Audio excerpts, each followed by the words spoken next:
Om Namo Bhagavate Vasudevaya. Om Namo Bhagavate Vasudevaya. Om Namo Bhagavate Vasudevaya.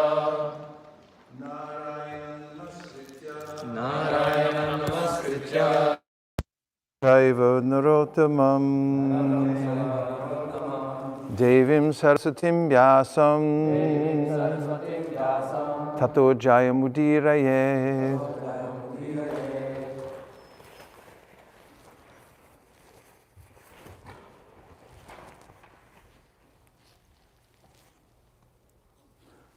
We're reading from the Srimad Bhagavatam, Canto 3, Chapter 5, text number, what is it, 5 or 6? Text number 6.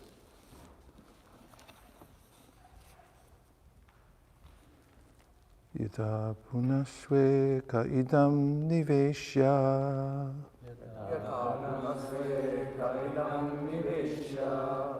Shete guhayam sa nivritta vritti.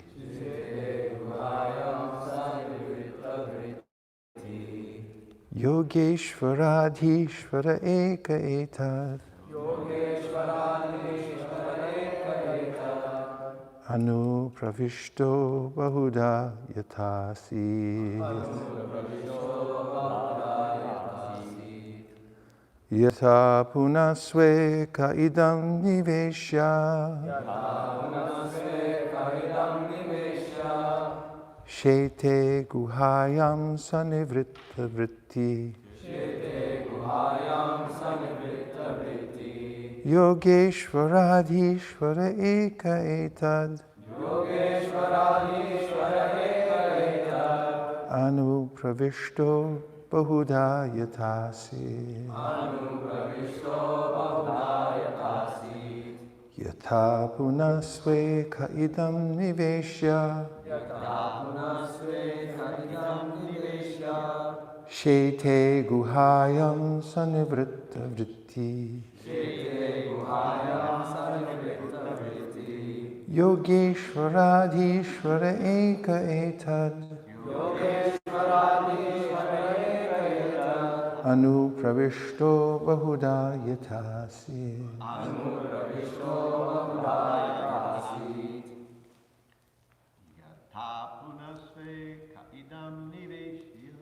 Yata punasve ka idam niveshya. Shete guhayam sanivritta vritti. Yogeshvaradhishvara eka etad. Anu pravishto bahuda yatasi. Yata punasve ka idam niveshya. Te guhayam sanivritta vritti. Yogeshvaradhishvara eka etad.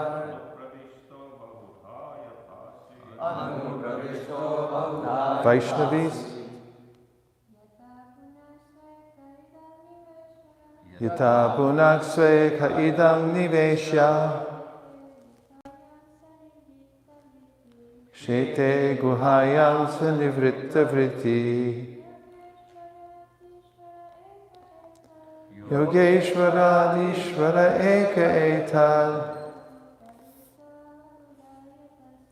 Anu pravishto bahuda yatasi. Una más, por favor.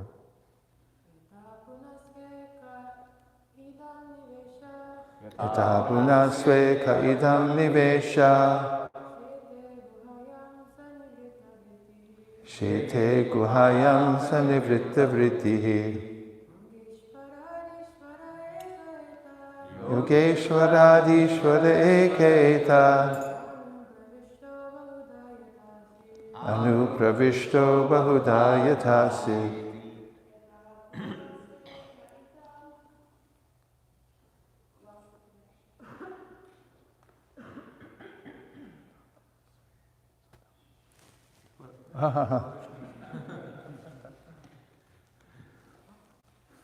Technical difficulties. We'll be back right after this. Yata. Oh, you got it? Okay, go ahead.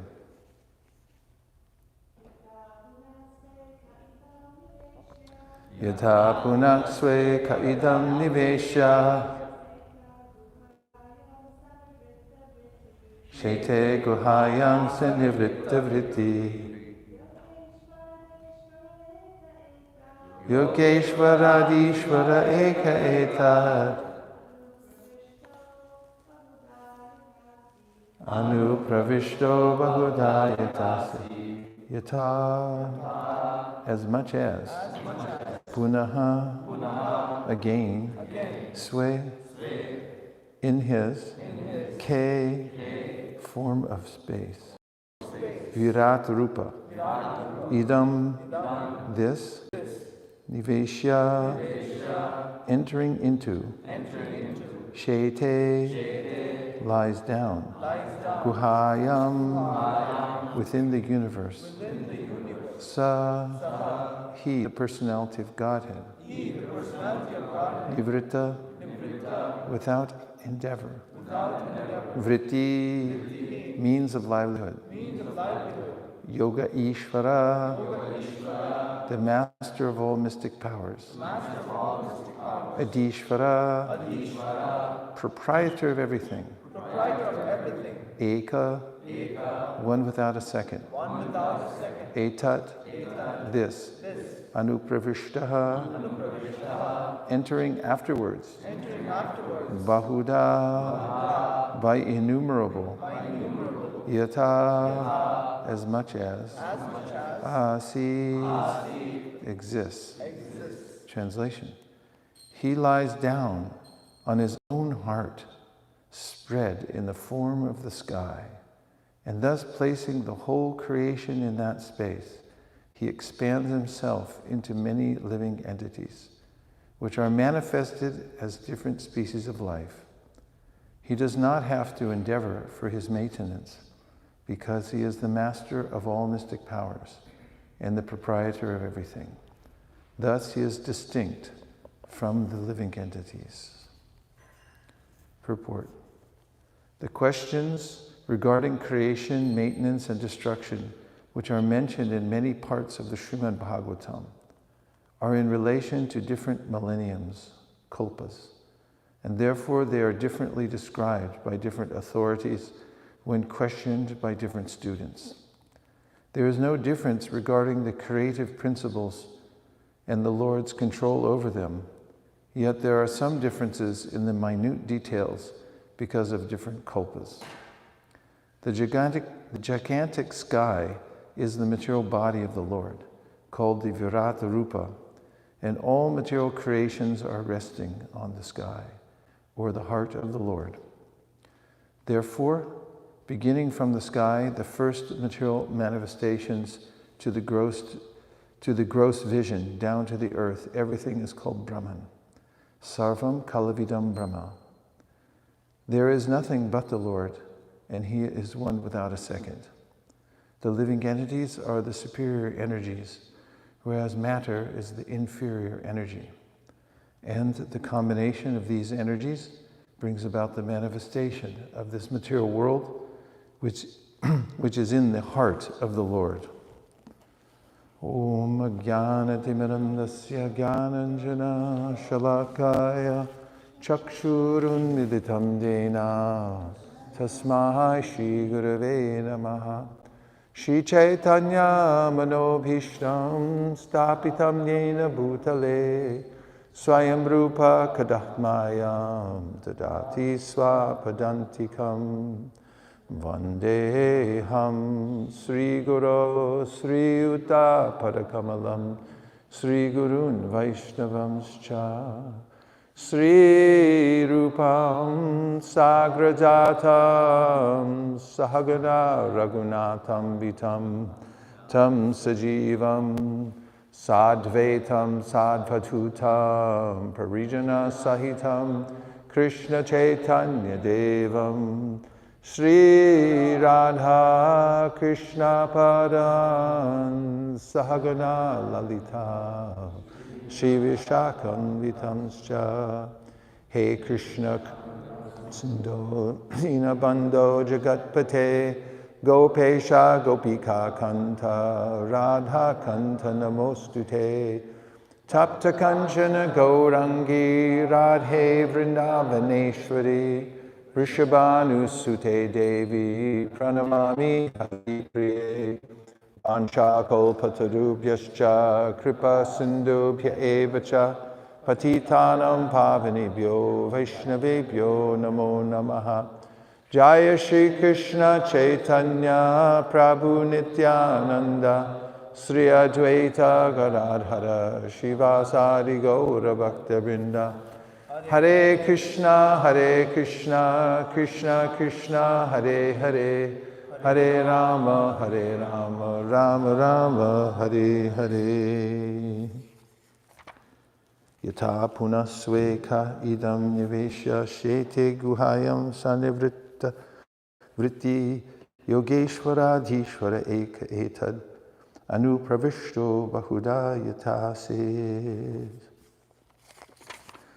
He lies down on his own heart, spread in the form of the sky, and thus placing the whole creation in that space, he expands himself into many living entities, which are manifested as different species of life. He does not have to endeavor for his maintenance, because he is the master of all mystic powers and the proprietor of everything. Thus, he is distinct from the living entities. Sarvam Kalividam Brahma, everything is Brahman, means everything comes from one source, Janmadhyasa Yataha. The supreme source, of course, is the personality of Godhead, Krishna. And because all energies come from him, as is mentioned by Krishna himself in the Bhagavad Gita, he distinguishes between his lower energies and his higher energies. He says, Bhumir apo analo vayu kamano buddhirevacha ankara ityame bina prakritirashtada. Earth, water, fire, air, ether, mind, intelligence, and ego are my separated material energies. And then he says that the spiritual energies of the living entities, besides these, are the living entities who are maintaining the universe because of their influence. And that aham sarvasya prabhavo matak sarvam bhavartade. I'm the source of both of these energies. So, because Krishna is completely spiritual, everything emanates from him, although there's lower and higher qualities. Ultimately, everything's Brahman. There's a distinguishing factor that Krishna mentions in the Bhagavatam to Brahma, which he says, Riteratam yat pratyeta na pratyeta chatmani tad vidyadat manomayam yata bhaso yata tamaha. Those with the perspective, those living entities, who don't see everything in relationship to me, then see a dichotomy. They see illusion. Because everything comes from Krishna, and everything's being maintained by Krishna. But the living entity can come under the influence of Maya through forgetfulness of Krishna, through turning away from Krishna, and thus lose that perspective and not see spiritual energy at all, be completely conditioned by the modes of material nature. So here poetically, the universe is being described as the heart of the Lord, and at least it's the sky, and he says the gigantic sky is the material body of the Lord, called the Virat Rupa, and all material creations are resting on the sky, or the heart of the Lord. So this is very poetical and beautiful, and there's a way in which we can understand how it is that it's Krishna's heart, and that his real purpose for expanding in the first place into multiple entities. Eko bahusham. The one became many for enjoyment. And the living entities, us, are involved in that enjoyment with Krishna. However, through some horrible mistake, we become separated from that relationship. We're never separated. Sanitya nitya sambandha prakritischa paraivasa. Brahma-samhita says we have that eternal relationship. It's always there, but somehow or other I forget the relationship. So it's Krishna's heart that he wants to reunite with the living entities in relationship, but it's up to the living entities to make that decision ultimately. And that requires some kind of intervention from somebody who has compassion and sees the situation and then helps to bring those who have become separated from Krishna back to him. And there's ways that Krishna's always working to help the living entities in this way. We can see from the Bhagavatam the story of the Brahmanas who were performing sacrifice and their wives. And through his friends, Krishna arranges an interaction with both of these groups of people. The Brahmanas are potential devotees, and the wives of the Brahmins are already full-blown devotees. Because one day when Krishna was walking with his friends, as he did each day, his friends claimed that, Krishna, you're the destroyer of all bad things. And therefore, it's not right that we're hungry, because hunger is a bad thing. So if you would kindly help to mitigate our hunger, we'd really appreciate it. And so Krishna recommended that they go, that is the boys, to the nearby group of Brahmanas who are performing a sacrifice. If you've ever seen the Vedic Sacrifices, it's a big production, days and days to set everything up, and they take it very seriously. I was once in South India at the Telugu conference, and there were many, many yajnas going on at the same time, and it took a week to prepare everything. Not that I was involved, I was just watching and performing the sacrifice. So the boys went in to visit the young boys went in to visit the Brahmanas. And Krishna had instructed them that ask for food, because they can give it now legally according to the procedures. But don't ask in my name, because I'm a Vaishya and it's a lower caste. And ask in the name of Balaram, he's a Kshatriya. And so they went in and they said, we're here on behalf of Krishna and Balaram. And they're very hungry, and we'd like to bring them some food. And the Brahmanas, feeling themselves a superior class of people. In fact, when the cowherd boys had approached them, they addressed them as Bhumi Deva, or gods of the earth, or gods on earth. Please, could you supply some food? And they ignored the boys altogether. They didn't say anything. That's the worst. If you say, get out of here, you bother me, that's one thing. But if you say, don't say a word, this is ignorance, which is the cause of all kinds of darkness, ignorance. So the boys went back disappointed, and they told Krishna and Balaram what had happened. And Krishna, don't worry, that's okay.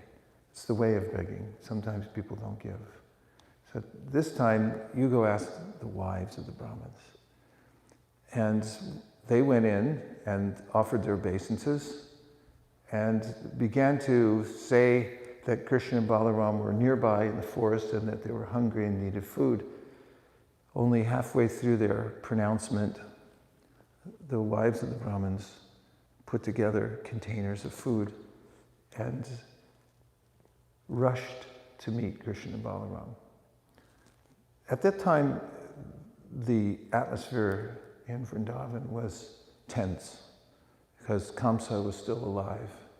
And there's a way in which it was dangerous to go see Krishna, because at least that was the feeling in Vrindavan.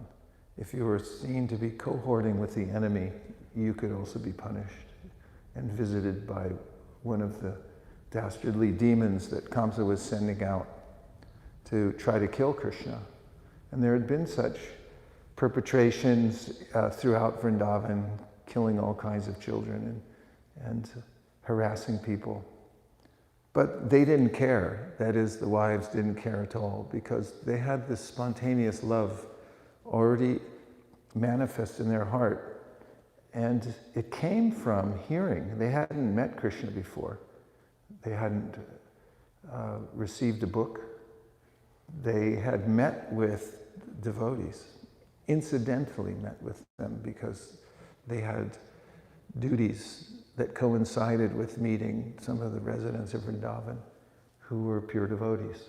And just in the course of those duties, there was discussion about Krishna and his qualities and his things. And just by hearing from these pure devotees, the wives of the Brahmins became pure devotees.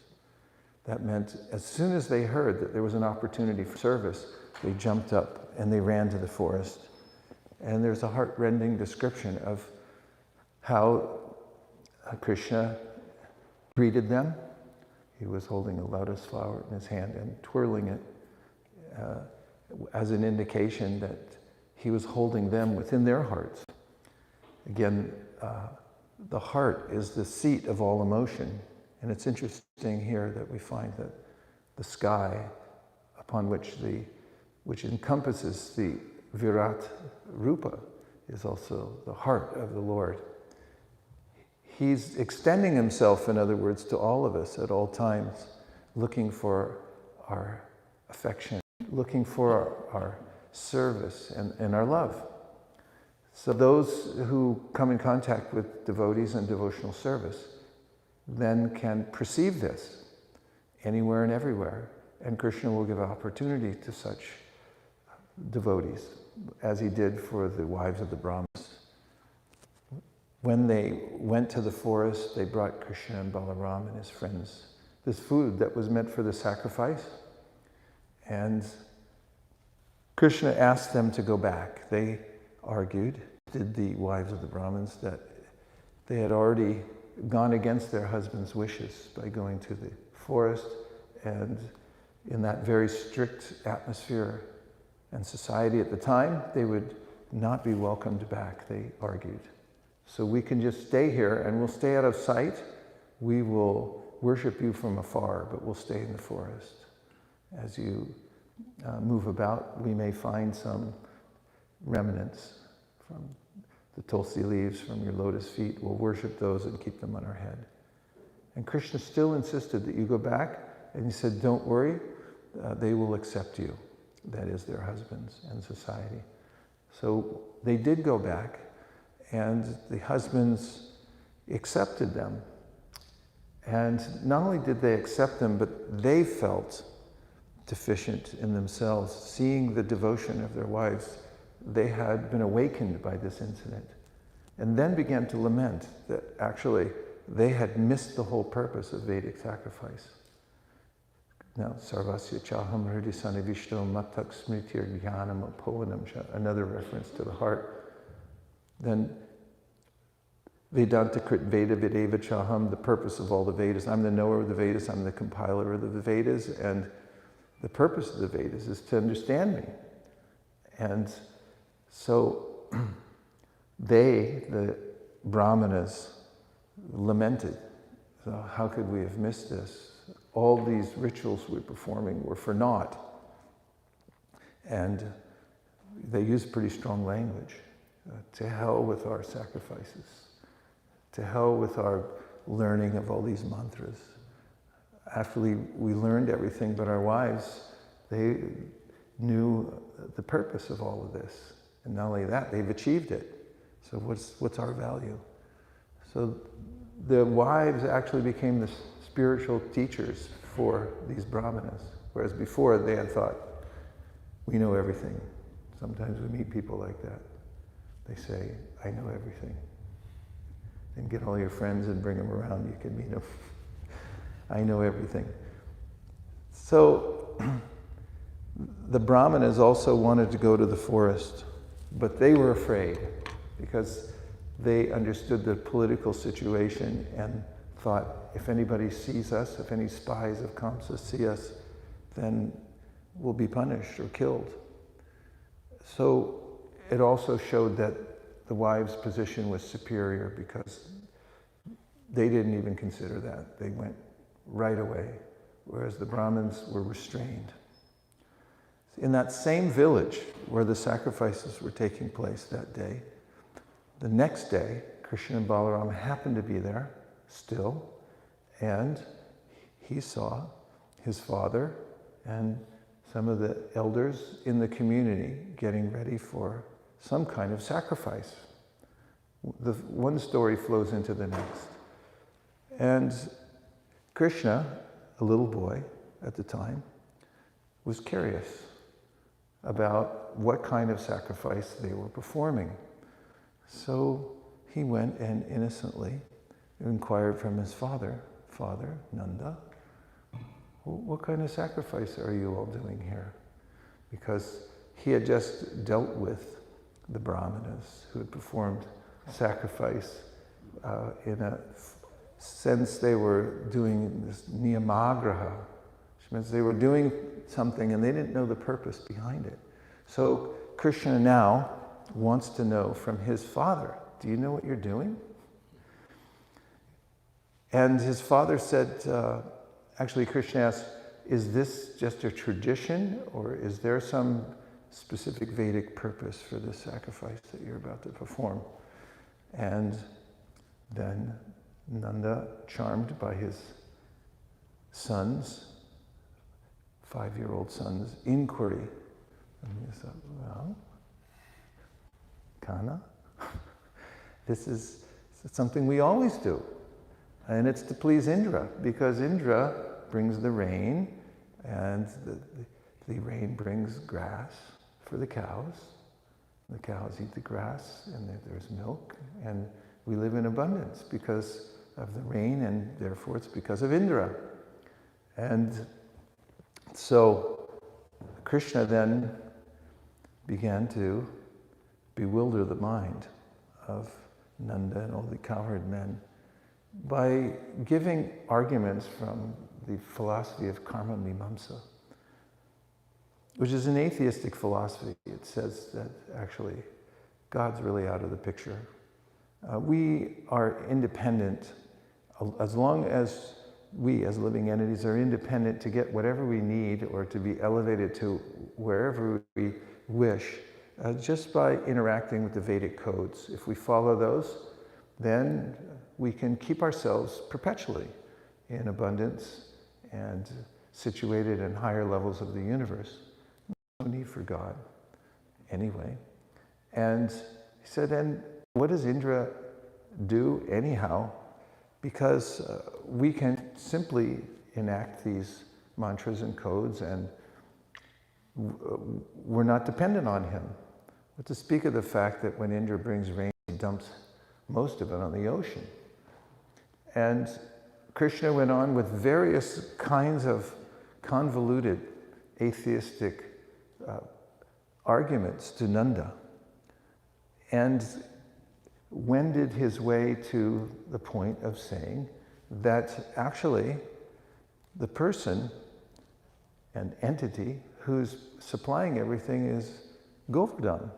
Because look at the hill. Govardhan is providing grass and water and places of shelter like caves so that the cows can be protected.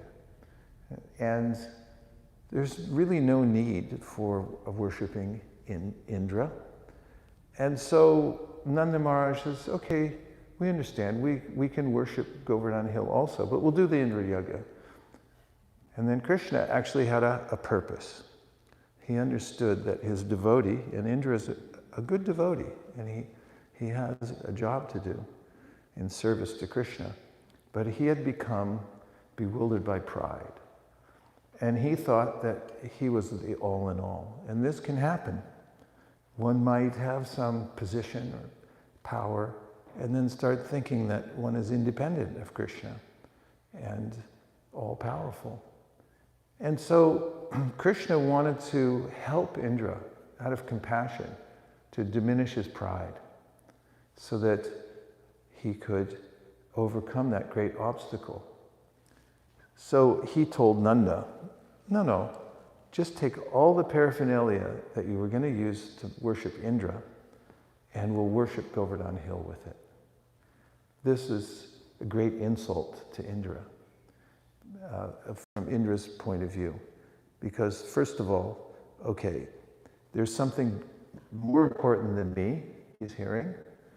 And of course, then he's waiting for his worship. And what could be worse for him than, like, just use everything we're going to use for him, let's worship the hill. This was preposterous to Indra. And he became enraged by this activity. So Nanda capitulated. And part of it was the arguments that Krishna gave, but most of it was the charm. Prabhupada comments in his Krishna book that when a 5-year-old child begins to speak philosophy, and people become enamored. What to speak of the fact that they were already enamored of Krishna completely. So whatever he said, ultimately they would just do out of love. So they said, okay. And they worshiped the hill. And not only that, but they circumambulated the hill. And afterwards, Indra became furious and sent his Samvartaka clouds to come and destroy Vrindavan. So this heartfelt pastime in which Krishna is thinking about Indra and curing his disease of the heart, pride. At the same time, he's thinking about reciprocating his loving heart with all the residents of Vrindavan. The other purpose of the pastime of Govardhan was that all the devotees have their time in which they have direct connection with Krishna throughout the day. For instance, there's a time when Yashoda and the other mothers are taking care of Krishna in the morning when he gets up. But then he goes off to the forest.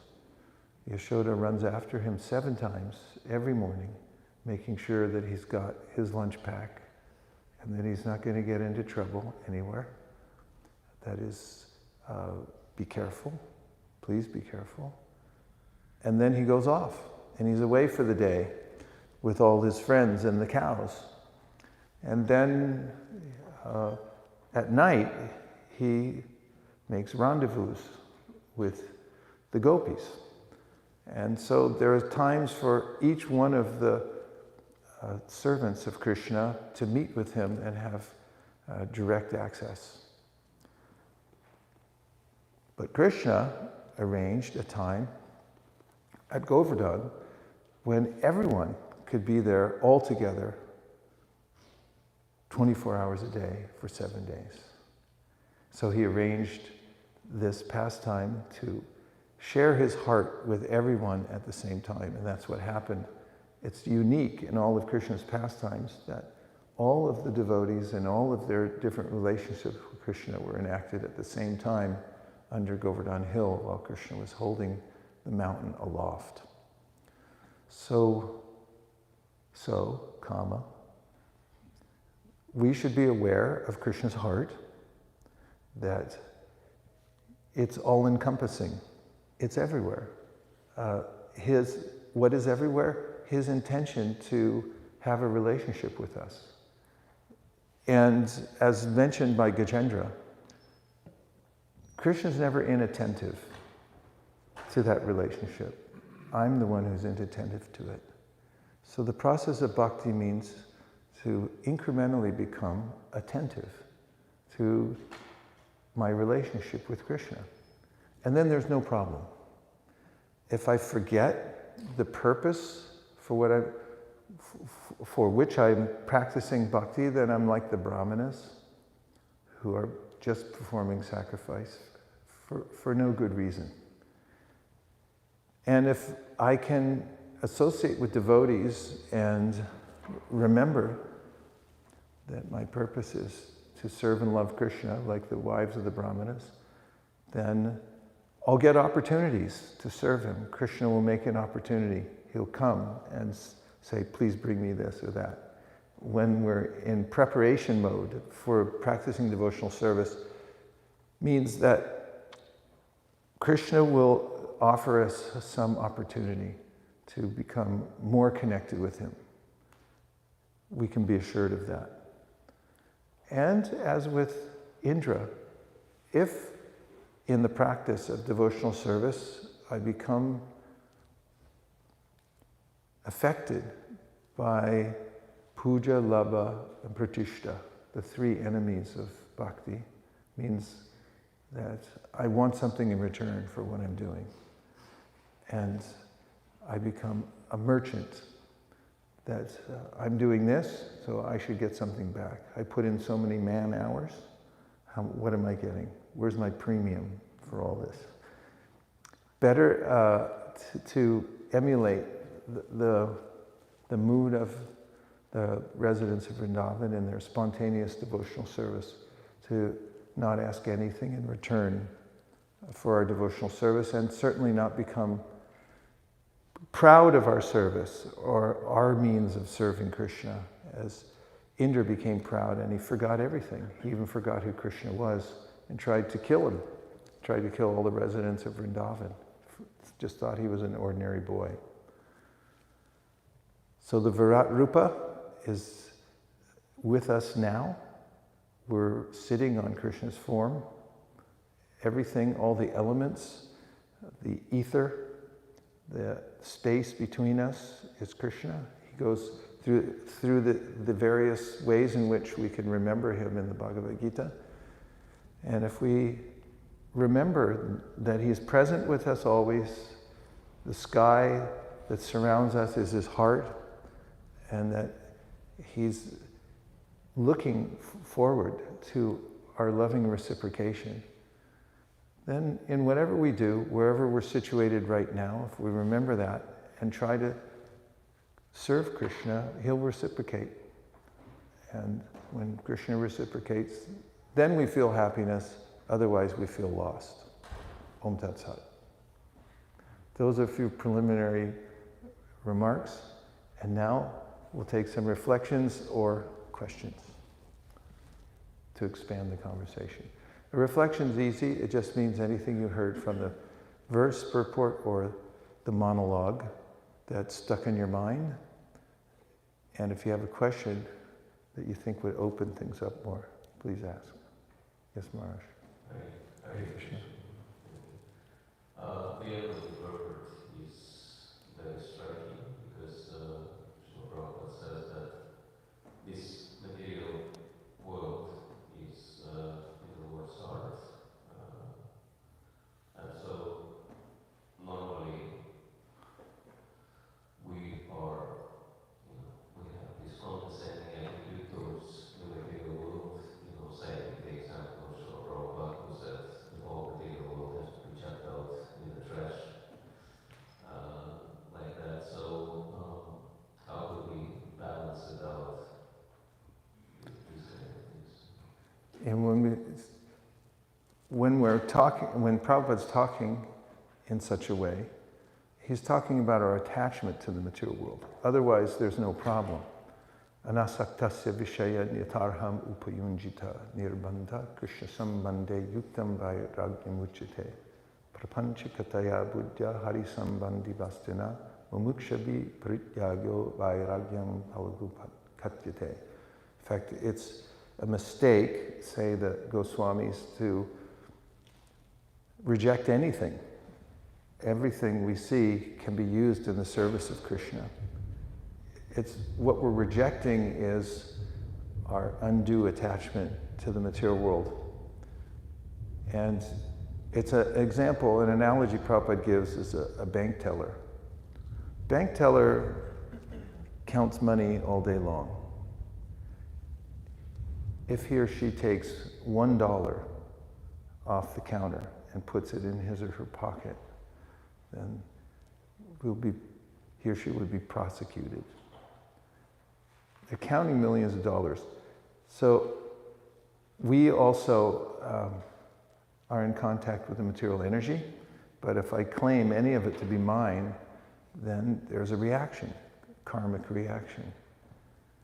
Therefore, the solution to all of that is to remember who we are and who everything belongs to, which is summarized in the verse from Sri Upanishad, Isavasyamidam sarvam kincha jagatyam jagat tena tyaktena bunjita magridha kasasudhanam. Everything animate or inanimate within the universe is controlled and owned by the Lord. One should therefore accept only those things necessary for himself and should not accept other things, knowing well to whom they belong. So if one has that attitude,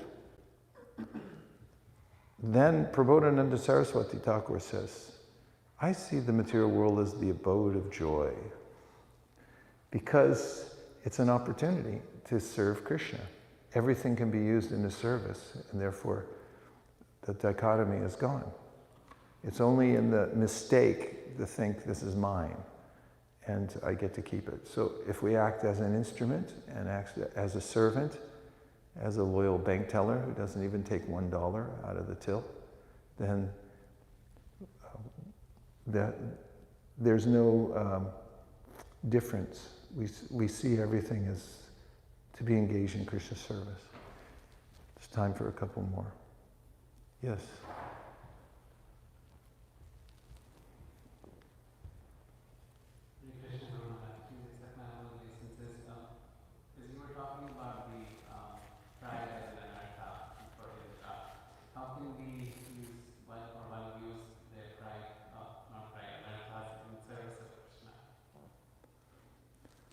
Well,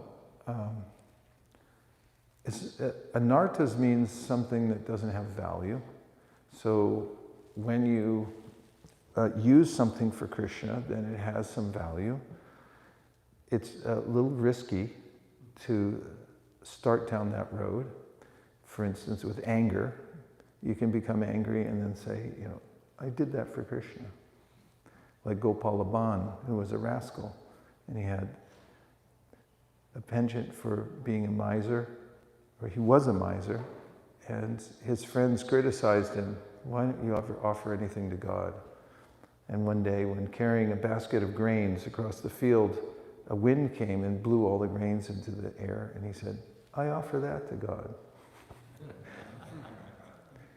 So what we offer should be well thought out and intentional. So you can lose your anger, which is usually the case, or you can use your anger. Anger can be an anartha, but you can use it, but it's not so recommended because it's a part of the Rudra principle, burns like fire and can get out of control. So it's better to not think in terms of, I'm going to use my anarthas in Krishna's service. It's better to think in terms of, how can I best serve Krishna? And if I see there are obstacles in the form of anarthas, how can I purify those anarthas so that they're no longer obstacles? The 5 main obstacles to becoming steady in devotional service are sleep. That is sleep, especially when one's chanting Hare Krishna. Because if someone told you won the lottery, you wouldn't fall asleep. You're like, well, where's the money? Or someone just sideswiped your car outside and you wouldn't sleep either. because I'm interested in my relationship with matter. But if someone says, let's read Chaitanya Charitamrita, then this is an obstacle.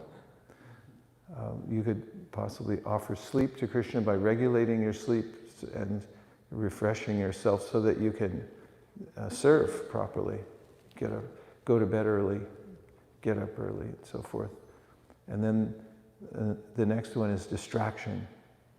And distraction means that you're on topic and then your mind easily goes off topic. So to overcome that obstacle takes developing a higher taste, practicing, focusing on Krishna's holy names, and reading and hearing and so forth, and not taking pleasure in distraction. And there are several other anarthas or obstacles. I won't go into them all right now, but those are just samples that we should try to overcome the anarthas. We'll just see if there's one or two more. Yes, 1, 2. In the purport, Hi Krishna. In the purport, Prabhupada says that there's slight differences in different kalpas. I was wondering, what are some examples of that? And more specifically, is there this earth planet in every kalpa and every universe? Does Krishna come in Vrindavan pastimes in each kalpa? Does Chaitanya Mahaprabhu come? I'm wondering, what are like the differences as far as the different kalpas and Krishna's experience? Well, as far as Chaitanya Mahaprabhu coming, there's always a Yuga avatar who comes, but it's not always Krishna. Sometimes, most of the time, there's an empowered living entity who comes to enact the Yuga Dharma at intervals for his own purpose. Then Krishna will come. So there's a variation there. And then you'll find in the Bhagavatam variations of the descriptions of various incarnations of Krishna, like Lord Boar. And the acharyas, like Jiva Goswami, have pointed out that the varying descriptions of the Varaha incarnation are due to the different kalpas. So this is one of the ways in which many of the differences of description are reconciled by the acharyas. It's different kalpas. So you can use that. If anybody asks you, it's just different kalpa.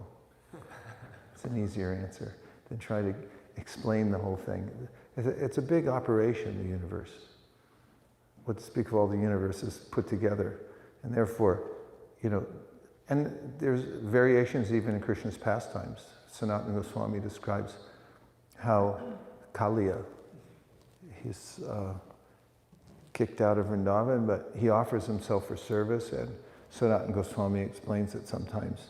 And Kaliya is very fast conveyance also. He's a very empowered kind of creature. And he offers himself to Krishna to ride to Vrindavan, to ride to Mathura. And so sometimes rather than Akura coming, Kaliya will come and pick him up and take him. Krishna harnesses him and rides him like a horse. So you find you'll find varieties. These aren't necessarily because of kalpas, but you ask for, about differences in Lord Chaitanya's appearance and so forth. So Krishna's, Bhaktivinoda Thakur gives a statement in one of his bhajans, "Oh my Lord, your creation is so variegated and amazing." He just makes that statement. Okay, Prabhu? Just a reflection from what you were talking, you mentioned the word to ignore ignorance. That really struck with me because I think about to ignore something is conscious, consciously ignoring it. It just made me wonder how much of my own ignorance is because I'm consciously ignoring Krishna. And just like that thought, it's like another thing. It's like really struck with me. Yeah, thanks for thinking of that. I think about it a lot. What is ignorance? Like, think of the word, I was thinking the other day, the word acknowledge. I didn't go into the etymology of it, so this may be slightly, anyway, I'll just say that the word acknowledge, I was thinking about it has the word knowledge in it. And acknowledge means to recognize somebody. Like as we say in the context of like, okay, that person is speaking, I'm listening. I acknowledged what they said. And from that, ostensibly, knowledge arises. On the other hand, darkness and ignorance comes, there's a kind of darkness and a real consequence that comes from ignoring somebody. Let's just say I'm having a conversation with you, and as you're speaking to me, I look at someone else, just like that. And then you'll say something like, "But do you have to go somewhere else?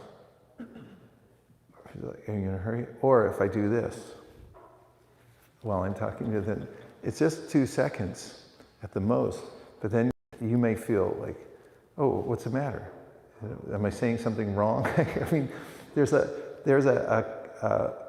consequence that comes from just breaking one's connection, conscious connection with somebody all of a sudden. What to speak of just not getting back to somebody or ignoring them completely. The misunderstanding, and which is a kind of darkness, arises from that. So the whole material world's based on that. That's why there's a simple formula given in the Bhagavatam, bhayam dvitiya binibeshata syad ishad aphetasya viparya yospiti tanmaya til buddha abhajitam bhaktyayka yesham guru devatatma.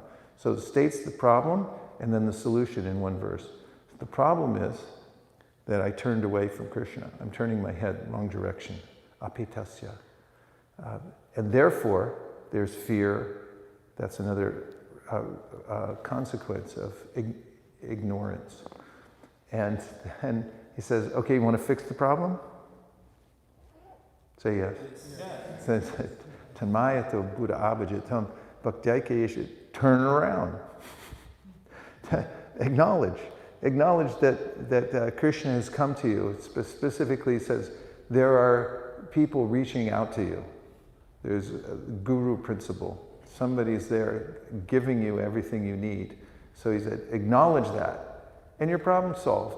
He's turned the other way, and the light comes back on. All the things that we want and are missing because of ignorance, it comes back into our lives because of turning our head the other direction. But we have to do it. And that's the very interesting point, is we have volition. We have to actually decide to do it ourselves. So we can be meditating on Govardhan because it's in our line of great acharyas, the Govardhan Hill is an ideal place for us. Srila Bhaktisiddhanta had, of course, we know Radhakund is the, you were chanting those verses this morning. Vaikuntash janito vara marupuri yatrapi ratsotsavad brindaranyu dada Vaikuntash janito vara marupuri yat. Sorry. It's describing the hierarchy going all the way up to Radhakund as the ultimate place, but it's Govardhan is just a little distance, so you can worship from afar, from a little distance. And also, Giriraj is a famous form of Krishna who fulfills all desires. People come from many different places to Govardhan Hill to do parikrama. And are they calling from Govardhan Hill? And I noticed that nobody goes away unhappy. Whereas Disneyland, the kids are screaming, they gave them Pepsi Cola, and they rode on the rides and they saw the mouse, but they went away unhappy, completely dissatisfied, and the father or mother are thinking, like, we just spent a lot of money. But we see these families that come to Govardhan, kids, we're going on vacation. Where are we going, Mom and Dad? We're going to Govardhan. We're going to do Dandavat Parikram. And you see these whole families out there, they do Dandavat Parikram. And there's, mother, father, and then 3 kids trailing behind. And we walk past doing our parikram, we look at them, and they all have this blissful look on their face. Albeit a little bit stoic sometimes, but you can see the bliss coming out. And nobody's complaining. Everyone's happy. Giriraj makes everybody happy. So this principle we were talking about last night of sacrifice or yajna, it's so blissfully applied to the worship of Krishna and Govardhan Hill. It's simple. Like during Kartik, the only thing Krishna asks of us is to offer a lamp. You can do extra stuff, and a lot of people get into, like, I'm going to read the whole Bhagavatam in 1 month, I'm going to fast every day, or whatever it may be. But all Krishna asks during Kartik is just offer me 1 lamp every day, and I'll be completely happy. And that's the simple fact of bhakti, that Krishna is so willing and ready, especially in the form of Govardhan, that if we offer our heart as Krishna has supplied his, then he'll reciprocate in ways that we couldn't even imagine. Om Tat Sat. Thank you very much. Srila Prabhupada ki jai, Srimad Bhagavatam ki jai, Giriraj Govardhan ki jai, Gaur Premanande Haribo, Nitai Gaura Haribo, Haribo, Haribo, Nitai Gaura Haribo, Nitai Gaura Haribo,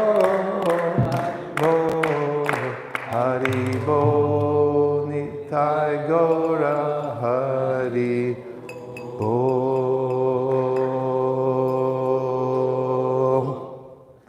Panchakalpasha Kripasindhavesha Patitanam Pavanibhyo Vaishnavebhyo Namo Namaha.